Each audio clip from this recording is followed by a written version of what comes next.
என்ன இருந்தாலும் திட்டம் போட்டு செயல்படுத்தப்படுகிற ஒரு திட்டமாக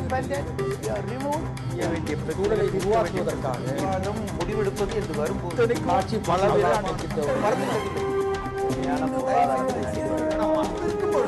எதிர்த்து பேசிட்டு நேர்பட பேசி தொடர்கிறது. டாக்டர் மோகன்ராஜ், இரண்டு விஷயங்கள்ல உங்களுடைய கருத்தை கேட்கணும்.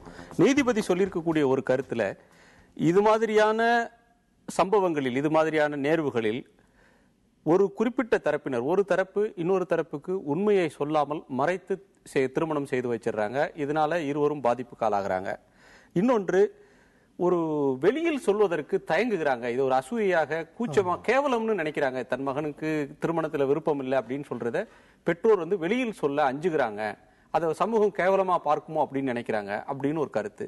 இன்னொன்று, அந்த யார் தனிப்பட்ட மனிதரோ, பாதிக்கப்பட்ட நபரோ, அவர் வெளிப்படையாக சொல்வதில்லை. அவர் விரும்பாவிட்டாலும் கூட அவர் மீது இந்த திருமணம் பெரியவர்களால் திணிக்கப்படுகிறதுன்றார். அது உண்மையா? ரொம்ப உண்மைங்க. ஏன்னா நாங்க அட்லீஸ்ட் ஒரு வாரத்துக்கு ஒரு 4 பேராவது இந்த மாதிரி பாக்குறோம். மேடமும் நிறைய பார்த்துருப்பாங்க. அதாவது என்னன்னா, உங்களுக்கு அந்த ஆணோ பெண்ணோ இந்த மாதிரி திருமணங்களை நாங்க பார்க்கும்போது, திருமணத்துக்கு முன்னாடி தன்னோட வீட்டில் எனக்கு திருமணம் வேண்டான்னு ரொம்ப தெளிவா சொல்லியிருக்காங்க. ஒன்று, அவங்களுக்கு ஒருவேளை ஆண்மை இல்லையா இருக்கலாம், இல்லை ஆண்மை இருக்கும், ஆர்வம் இருக்காது. அந்த ஒரு சின்ன, அதாவது உங்களுக்கு டெஸ்ட் பண்ணி பார்த்தா ஆண்மை இருக்கும், ஆனா அவங்களுக்கு உடல் உறவுல ஆர்வமே இருக்காது. இல்ல அவங்க வேற ஏதாவது இதுவா இருக்கலாம், அதாவது கேயா ஒரு சாரார் பாலுணர்வு கொண்டவர்களா இருக்கலாம்.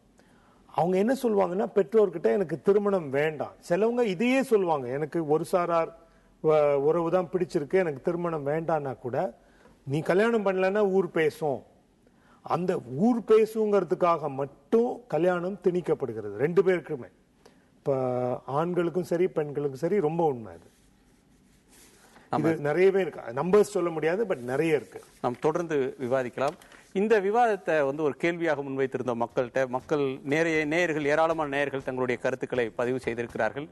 திருமணத்திற்கு முன்னால் இது மாதிரியான பரிசோதனைகளை, தாம்பத்திய உறவில் தகுதி இருக்கிறதா என்ற பரிசோதனையை செய்வது அவசியமா என்ற கருத்தை உயர்நீதிமன்றம் சொல்லியிருக்கக்கூடிய யோசனை பற்றி கேட்டிருந்தோம். இது நல்ல யோசனையா அல்லது சர்ச்சைக்குரியதா என்று கேட்டிருந்தோம். 59% நேயர்கள் நல்ல யோசனை என்றும் 41% பேர் சர்ச்சைக்குரியது என்றும் சொல்லியிருக்கிறார்கள். அந்த நேயர்களுக்கு நன்றி.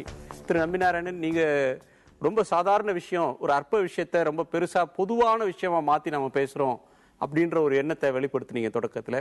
ஆனா பல நேயர்கள் இது ஒரு நல்ல யோசனை, நீதிமன்ற சொல்லி இருக்கிறது சரியான ஒன்று அப்படின்ற ஒரு எண்ணத்தை சொல்றாங்க. அப்ப தங்களுக்கோ அல்லது தங்கள் குடும்பத்திலோ அல்லது தங்களுக்கு தெரிந்தவர்களுக்கோ இது மாதிரியான பாதிப்பு நேர்ந்து அதனால பாதிக்கப்பட்டதை உணர்ந்து இதை சொல்லலாம். இல்ல இந்த அறிவியல் வளர்ந்த காலகட்டத்தில் இது அவசியம்தான் அப்படின்ற மனப்போக்குல இருந்தும் கூட அது வரலாம். நான் உங்கள்கிட்ட கேட்க விரும்புறது, ஒரு 5 ஆண்டுகளுக்கு முன்னால் வெறும் 88 வழக்காக இருந்தது, இன்றைக்கு 715 மாறுகிறதுன்னு சொன்னா, அன்றைக்கு இந்த குறைபாடு குறைவாக இருந்தது, இன்றைக்கு அதிகரிச்சிருச்சுன்னு எடுத்துக்கிறதா? இல்ல அன்றைக்கும் இப்படித்தான் இருந்தது, அதை வெளியில் சொல்வதற்கு அன்றைக்கு சமூகம் தயாராக இல்ல, நீதிமன்றத்துக்கு போய் இது ஒரு காரணம் சொல்லி ஒரு விவாகரத்து கேட்கிற மனநிலை அன்றைக்கு இல்ல, இன்றைக்கு துணிச்சல் வளர்ந்திருக்கு, இது பாராட்டணும் அப்படின்னு நினைக்கிறீங்களா? இல்ல, ஒண்ணு துணிச்சலை பாராட்டணும், அதுல எந்த மாற்று கருத்து கிடையாது. அதாவது சமுதாயத்துல என்ன பிரச்சனை வருகிறதோ அந்த டைவர்ஸ் தேவைன்னா டைவர்ஸுக்கு போறது என்பது நியாயமான விஷயங்கிறது எனக்கு எந்த மாற்று கருத்தும் கிடையாது. அது தீர்க்கப்படணுங்கிறது மாற்று கருத்தும் கிடையாது. ஆனா இதற்கான என்விரான்மெண்டை மாற்ற வேண்டிய பொறுப்பு அரசாங்கத்துக்கு இருக்கே தவிர சட்டத்தை போட வேண்டிய பொறுப்பு அரசாங்கத்துக்கு இருக்குன்னு நான் நினைக்கல. இதுக்கான எந்தெந்த ஒரு அரசாங்கத்துல இவ்வளவு இம்பார்ட்டன்சி இருக்குன்னா அதை பத்தி கவலைப்பட வேண்டியது அரசாங்கமே தவிர சட்டம் போட வேண்டியது அரசாங்கம். இம்பார்ட்டன்டா இருக்கிறவங்களாம் கல்யாணம் பண்ணாத சட்டம் போடுறது அரசாங்கத்தினுடைய வேலை இல்லை. ஏன் இம்பார்ட்டன்சி வருது, அதை எப்படி சரி பண்ணலாம்னு வேலை பண்ண வேண்டியது அரசாங்கத்தினுடைய வேலை.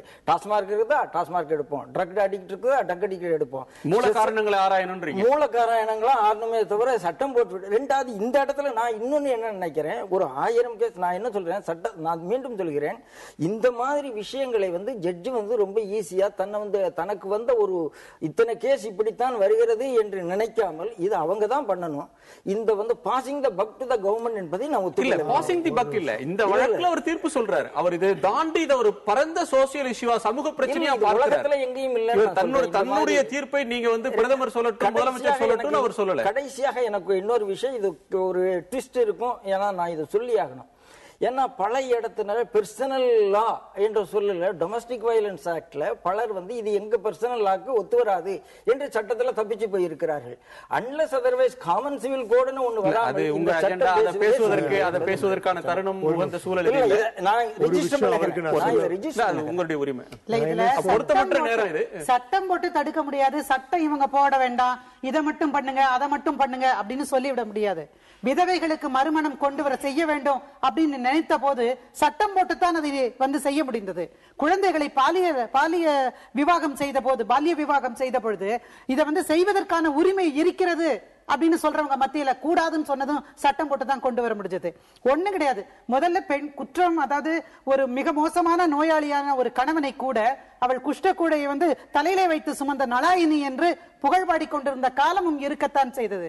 ஆனால் சட்டம் வந்த பிறகுதான் இந்த மாதிரியான செக்ஷுவலி டிரான்ஸ்மிட்டட் டிசீஸ் அல்லது virulent form of disease, incurable mind set, இந்த மாதிரியான விஷயங்கள் எல்லாமே டைவர்ஸுக்கான அடிப்படை காரணம் என்று கொண்டு வரப்பட்டது. எனவே சட்டம் போடுவதற்கான உரிமையும் அரசாங்கத்திற்கு தான் இருக்கிறது. நான் இவருக்கு என்ன சொல்ல வந்தேன், பாசிங் த பக்னார் கிடையாது. ஏன்னா நீதிபதி நாட்டாம கிடையாது, என்ன வேணா சொல்றதுக்கு. அவருக்கு ஒரு சட்டம்ங்கிற ஒரு கான்ஸ்டிடியூஷன், சட்டம்ங்கிற ஒரு அமைப்பு இருக்கு. அதுக்குள்ளதான் அவரால் தீர்ப்பு சொல்ல முடியும். அதுக்குள்ள தீர்ப்பு சொல்ல வேண்டிய பொதுவான சட்டம் இல்லாத போது அதற்கான சட்டத்தை ஏற்படுத்துங்கன்னு கவர்மெண்ட் கேட்கிறார். அவர் அந்த கேள்வி சாந்தகுமாரி அவர்கள்ட்ட முன்வைக்கணும். அவர் 5 கேள்விகளை எழுப்பி மத்திய சுகாதார அமைச்சகத்துக்கும் மாநில அரசு, மத்திய சட்ட ஆணையம் இவங்கள்ட்ட கருத்து கேட்கிறார். இப்படி ஒரு சமூகத்துல பிரச்சனை இருக்கே, இது உங்களுக்கு தெரியுமா, இது பரிசோதனை செய்தது அப்படின்ற யோசனையை பத்தி உங்க கருத்து என்ன, இது மாதிரி மறைத்து திருமணம் செய்யறவங்களை அபராதமோ அல்லது தண்டனையோ விதிக்கிறதுக்கு சட்டத்துல திருத்தலாமா? ரொம்ப அருமையான கேள்வி இது. இத 6 மாதம் அல்லது 1 வருடத்துக்குள்ள இந்த மாதிரியான ஆண்மை குறைபாடு அல்லது தாம்பத்திய குறைபாடு அப்படின்ற விஷயத்துல வரும்போது அந்த வழக்குகளை மட்டும் 6 மாதம் அல்லது 1 வருஷத்துக்குள்ள முடிக்கலாமா அப்படின்ற 4-5 கேள்விகளை முன்வைச்சிருக்காரு. அந்த கேள்விகளை பற்றி உங்களுடைய கருத்து என்ன?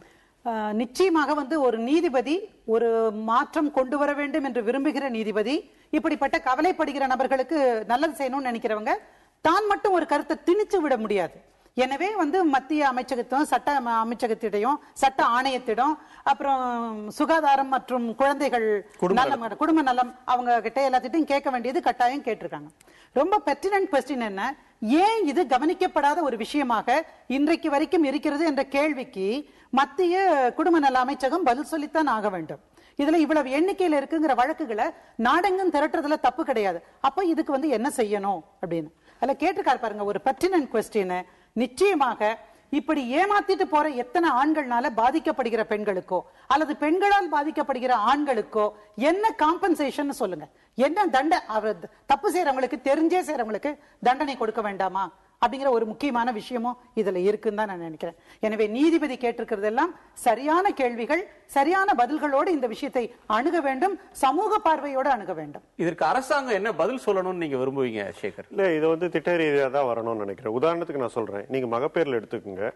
பிறக்க போற எல்லா குழந்தைகள்லயும் இன்னைக்கு பெரும்பகுதி ஸ்கேனிங்க்கு போறாங்க. குழந்தை ஒழுங்கா பிறக்குமாங்கிறது எல்லாருமே வாலண்டரியா போய் தான் செக் பண்ணிக்கிறாங்க.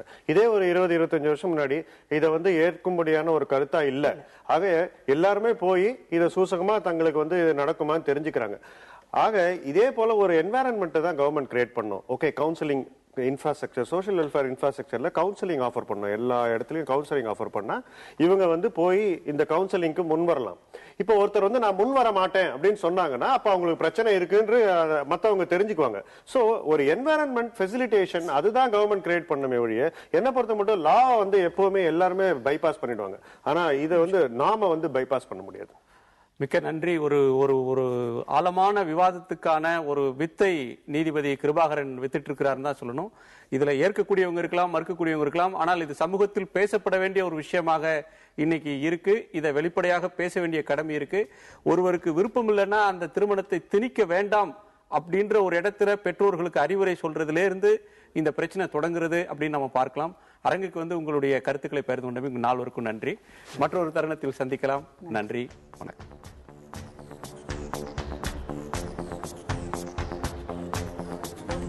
செயல்படுத்தப்படுகிற ஒரு திட்டமாக வேண்டிய சூழலை உருவாக்குவதற்காக விவாதம் முடிவெடுப்பது என்று வரும்போது ஆட்சி பல